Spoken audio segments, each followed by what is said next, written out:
I still remember the exact moment I decided to take the long, winding road to Red Creek Motel. The storm had been relentless all afternoon, pounding my windshield like a drum, and the rhythmic beat somehow made the miles stretch endlessly. My old sedan groaned under the weight of the rain, the wipers moving furiously but failing to clear the water fast enough. Every shadow cast by the trees lining the road seemed to twitch and sway in the storm, as if they were alive, watching me as I drove. The GPS in my car had long since given up, repeatedly insisting I recalculate route, and the frustration of not knowing where I was added to the unease gnawing at my stomach. Somewhere deep down, I knew I should have stopped at the last town, found a proper hotel, or even turned back home, but something in me kept going forward. The storm, the isolation, even my exhaustion, they all seemed to push me toward that lonely road, towards something I wasn't ready to face. The road twisted like a black ribbon through the hills, the rain turning into sheets that blurred the line between sky and ground. Then, through the fog and the pouring rain, I saw it. The neon sign flickered weakly, a pale, dying light that read vacancy. The letters were half burnt, the glass cracked and buzzing faintly, and it felt like a ghostly beacon in the storm. Red Creek Motel. I could hardly tell if it was real at first, but I was desperate, cold, and soaked to the bone. My hands trembled on the steering wheel as I pulled into the parking lot, mud splashing up the sides of my car. The gravel crunched under my tires, echoing far too loudly in the oppressive silence of the countryside. The building itself looked like it hadn't been properly maintained in decades. The paint was peeling in long strips. The wooden railings on the balconies were warped and rusted, and the welcome mat at the entrance was faded and torn, a relic that probably hadn't felt a human footstep in years. The rain dripped steadily from the roof in a rhythm almost mocking me, and I shivered as I stepped out of the car, my soaked shoes sticking to the gravel. I grabbed my bag, slinging it over my shoulder, and forced myself to walk toward the lobby. Every instinct screamed that I should turn around, get back into the car, and drive through the storm to find a better option. But I couldn't. I had no choice, or at least, that's what I told myself. The lobby smelled of stale carpet, damp wood, and something else, something faintly metallic, like old blood or rust. The fluorescent lights overhead buzzed incessantly, flickering in a way that made the shadows dance unnaturally across the walls. Behind the front desk sat a woman, pale as porcelain, her eyes sunken and tired, dark rings shadowing them like permanent bruises. She barely looked up from the tattered ledger she was scribbling in, her movements slow, deliberate, as though each motion required tremendous effort. "Room?" I asked, my voice catching slightly, soaked from the rain and fatigue. Echoing oddly in the empty lobby, 303, she said flatly, without looking up, pointing lazily toward the stairs. Her tone was flat, almost monotone, but the pause afterward, just a fraction of a second too long, carried a warning. "Top floor. Don't open the door." I blinked, uncertain if she was joking or serious. The warning felt heavy in the air, almost tangible, like it had weight. There was a silence after her words, a pause that made my stomach knot. She didn't say another word. I nodded quickly, muttering a thank you, and headed for the staircase. The air felt colder than it should have, and my hair clung to my forehead in wet strands. The hallways were long and dimly lit, lined with cracked wallpaper that had once been cheerful, perhaps even elegant, but now was faded and distorted, curling away from the walls like something alive. Each door I passed looked identical, chipped and worn, with numbers barely visible in the grime. The air smelled musty, like wet wood and mildew, with an underlying scent that reminded me of something I couldn't quite place, something unpleasant and familiar, almost human. When I reached room 303, I hesitated, The door was slightly ajar, and a faint warmth escaped through the crack. I could hear it, then a soft, almost imperceptible humming, like someone was singing very low, the sound vibrating just below hearing. It wasn't a tune I recognized, and it wasn't comforting. My instinct screamed at me to turn back, to run from whatever waited inside, but curiosity, that dangerous and irresistible force, won over fear. I pushed the door open slowly, trying to make as little noise as possible. The room smelled of incense and something else I couldn't identify, something ancient, almost decayed, but with a strange sweetness. A single lamp flickered weakly on a small nightstand, casting long, twitching shadows that slithered across the room like living things. And then I saw it. In the far corner, a figure sat in a chair, perfectly still, facing the wall. I froze, my bag slipping from my shoulder and thudding onto the carpet. My voice trembled as I tried again, louder this time. "Hello?" The figure didn't move. The humming stopped abruptly, leaving the room with an unbearable silence that seemed to press against my ears. Then the temperature dropped suddenly, my breath forming misty clouds in the air, and I realized the door had slammed shut behind me. I hadn't touched it. I took a cautious step backward, my pulse hammering in my chest. And then I heard it, a whisper, low and reverent, from behind me, almost directly in my ear. "You shouldn't be here."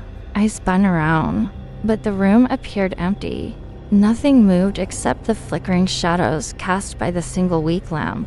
My stomach churned as panic set in. I could feel my pulse thundering in my ears, my hands clammy and trembling. And then, like a slow, cruel trick, my gaze fell on the mirror opposite the bed. I froze. My reflection wasn't mine, or at least, not exactly. My hair was longer, darker, and my expression was lifeless, hollow. A cold dread crawled up my spine, making my limbs rigid. I stumbled backward, the chair creaking softly behind me. Slowly, impossibly slowly, it began to turn. And there she was. Or I should say, someone who had been me. Her lips moved, whispering words I couldn't catch. And the shadows around the room seemed to breathe, crawling along the walls like insects. My mind screamed for me to escape, but I couldn't move. My body refused to obey. And then I noticed the bed. The sheets were rumpled, like someone had just gotten up. At the center, carved into the mattress in deep, deliberate strokes, was a single word: welcome. I don't know how long I stood there, paralyzed by fear. The humming returned, louder now. A chorus of layered voices that somehow carried my own screams back to me. Something brushed my shoulder, a cold, insistent touch, like fingers made of smoke. Stay.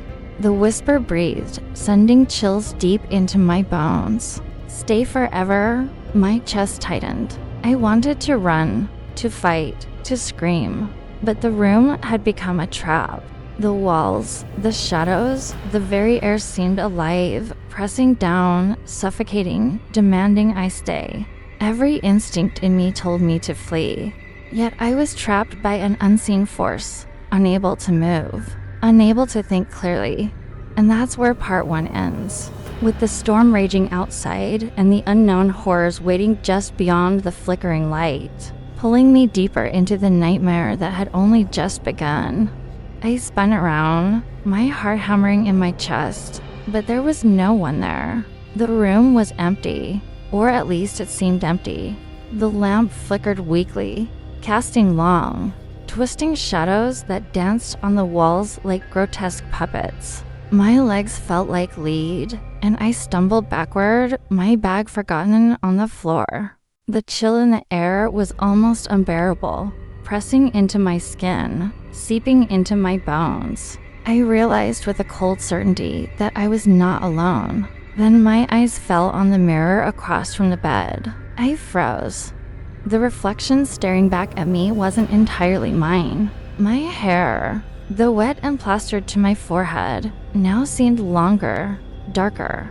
My eyes were wide, hollow, and unblinking, and my expression lifeless, like I had been drained of all warmth and emotion. My stomach knotted as panic clawed upward, and I stumbled, nearly tripping over the edge of the rug. The chair in the corner creaked. Slowly, impossibly slowly, it turned toward me. I wanted to scream, but my voice refused to come out. And there she was, or rather, I was there. The same features, the same soaked hair, but her eyes were black, empty, and her lips moved in whispers I couldn't understand. The shadows in the room seemed to grow thicker, crawling along the walls and floor as though alive. The air was heavy, suffocating, making it hard to breathe. I tried the door. Locked. The windows nailed shut. Every instinct in me screamed to run, to get out. But the room had become a cage. My heart thudded so loudly that I was certain the walls themselves could hear it. And then I saw the bed again. The rumpled sheets, the deep indentations where someone or something had been. My stomach dropped. In the center of the mattress, carved deep into the fabric, was the word welcome. Time became meaningless. The humming returned, louder, more insistent, layered with multiple voices, some whispering, some screaming. I covered my ears, but the sound didn't leave. It seeped into my skull, into my chest, and I fell to my knees, shivering uncontrollably. Something brushed my shoulder again, cold, deliberate, and impossible to ignore. My mind screamed at me to run, but my body refused. Stay. The whisper breathed directly into my ear. Stay forever. I spun violently, swinging my arms, trying to fight the unseen presence. My fingers scraped the air, hitting nothing but shadows, but the touch remained, icy and firm. My breathing was ragged, heart hammering, chest heaving. I screamed, truly screamed for the first time, and the room seemed to pulse in response. Walls expanding and contracting as if alive. The mirror reflected my panic back at me, but behind it, I thought I saw movement. Something darker than shadow, crouched, waiting. Desperation pushed me forward. I dove at the door again, slamming my shoulder against it. Nothing. I tried the windows, yanking at the nailed boards. They didn't budge. The room was complete, total confinement. I sank to the floor, sobbing quietly, clutching my knees. I could feel it then, all around me, a presence, ancient and patient, watching, waiting for me to break completely. And then, suddenly, silence. The kind of silence that isn't comforting, it's heavy, expectant, waiting. I slowly opened my eyes. The chair was gone. The shadows had receded. The lamp flickered normally, casting no unnatural light. My reflection stared back at me as I expected. Just me. Relief flooded through me, a warmth I hadn't felt in what felt like hours. Maybe, I thought shakily, maybe I had imagined it all. The storm, the isolation, the stress, it had warped my mind. That had to be it. I reached for my bag, and my bag was there, exactly where I had dropped it.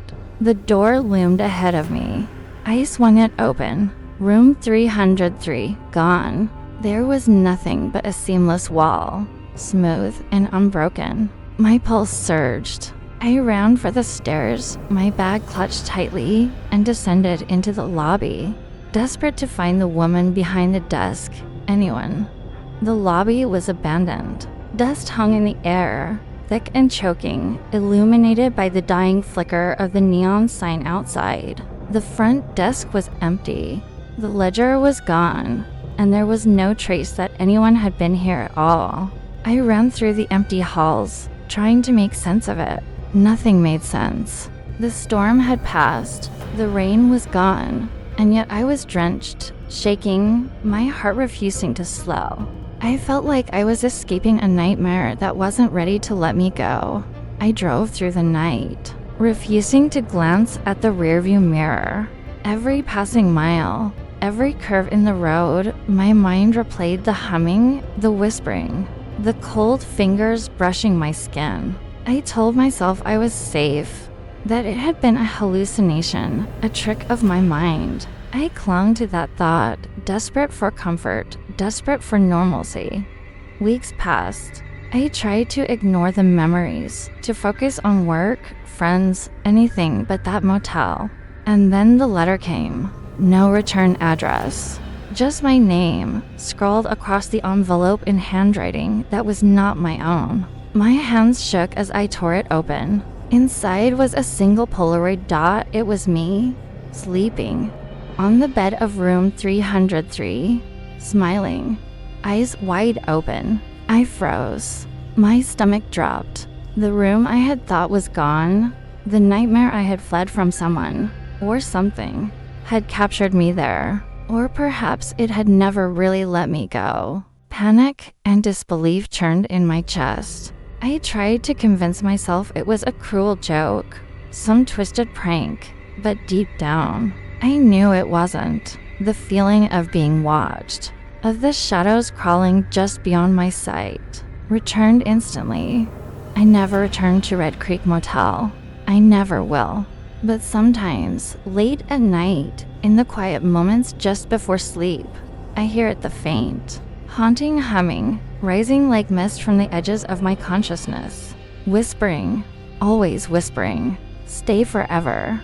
And sometimes, I wake up in my own bed, only to realize I'm not really alone. I feel it then, the cold brush of fingers against my shoulder, the faint presence that doesn't belong. And just before I can scream, I catch a glimpse of something in the mirror, my own reflection, smiling back at me. But the smile isn't mine. I blink, and it's gone. But the humming never is. Please like and subscribe channel Fear Frequency for more horror stories. Thank you.